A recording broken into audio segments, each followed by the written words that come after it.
Hello, welcome back. I'm Holly, and guess what? I know it's a broken record story. It has been over a month since I was able to make a video.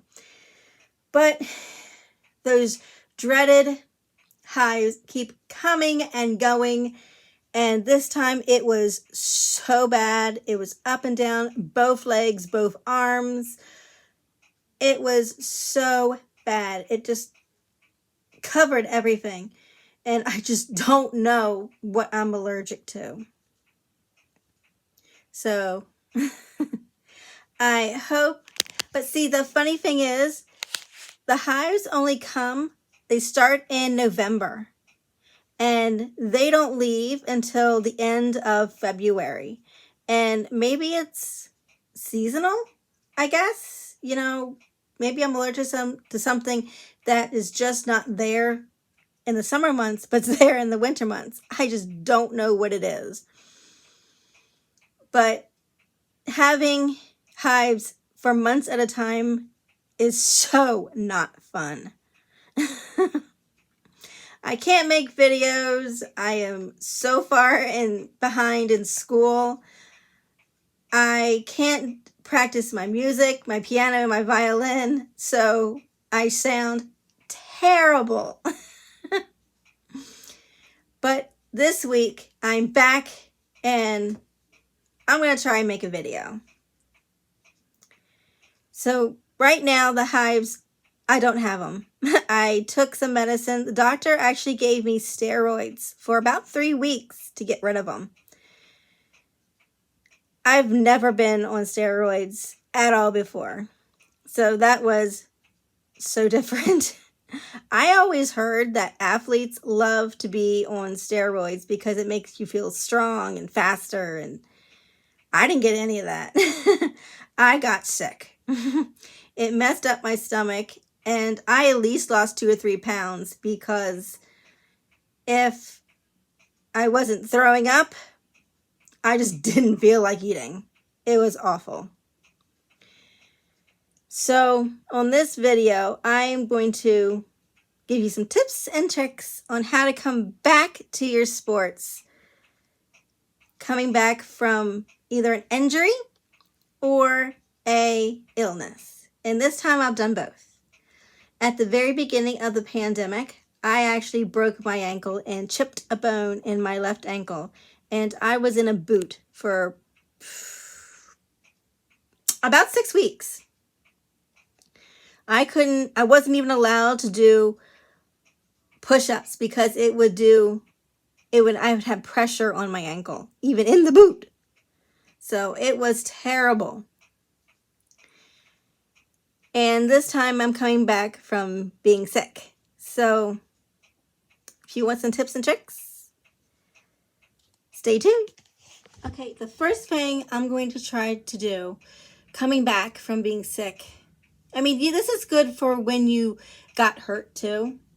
Vitamins are good for anybody. Don't care who you are. Even if you're a little kid to a really, like an elderly person, 90 years old, 80 years old, even 100 years old. Vitamins are good for everybody. So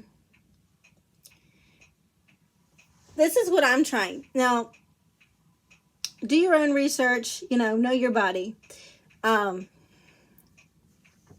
I am trying, I know, this is really disgusting. This is not for everybody. But I chose this because it's old-fashioned. Cod liver oil. I'm a very vintage person, and I always love anything that's old because, it's been around for decades. If it didn't work, it wouldn't have been around for that long. So this is the kind that I choose because I love the bubblegum flavor. And one time, the last time I ordered this, I actually accidentally ordered the plain cod liver oil. It tasted like fish, raw fish. It was terrible. And note to self, next time, read everything before you order. I ordered that, And I didn't realize what it was until I actually got it, and it was too late to go back and change it.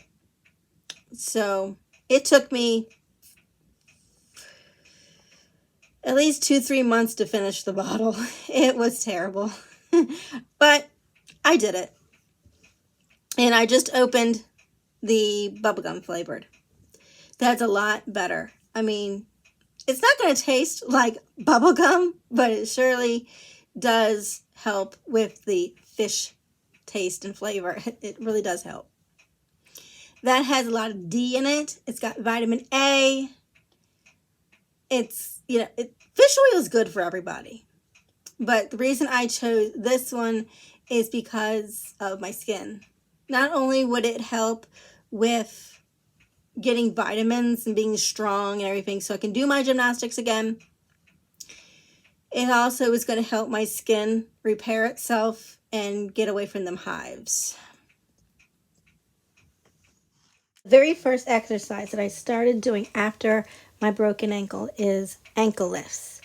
Not only does this help strengthen your ankles, but it also helps get your ankles more flexible so you can go back to your sports or whatever you want to do.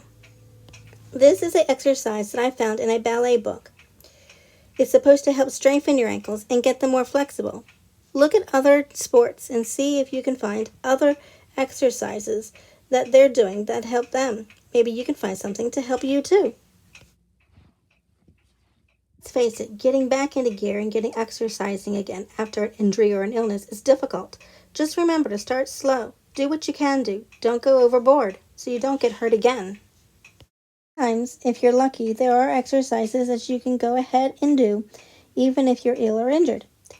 But check with your doctor first. If they say it's okay, then you can go ahead and start in the house doing some exercises. That way you'll be ready to go as soon as you're healed up. I think some of the things hardest to get back is your flexibility. I have nothing now. My splits I haven't done in at least 3 months. So I know I have a long way to go. Just remember, you're not the only one who's gone through this. Everybody in a sport, to football, to gymnastics, to ballet, has gotten hurt or sick. So everybody has to start somewhere. Don't get discouraged. I think one of the hardest things in the world to do is when you're sick or injured is to stay optimistic that you're going to get back to doing what you want to do. Sometimes it's really, really hard because you are sick and you don't feel well, or you're injured and you're in a lot of pain and you can't imagine not feeling that way. But one of the ways that I helped myself is I watched a lot of gymnastics videos on YouTube and on home video. It really helped me to stay optimistic that I would get better. Sometimes a parent or a friend can really give you a shot in the arm telling you, yes, you will get better. Remember, bad times don't last. Just remember, keep with your comeback. You'll get there. Everybody goes through this. You're not alone. It will get better.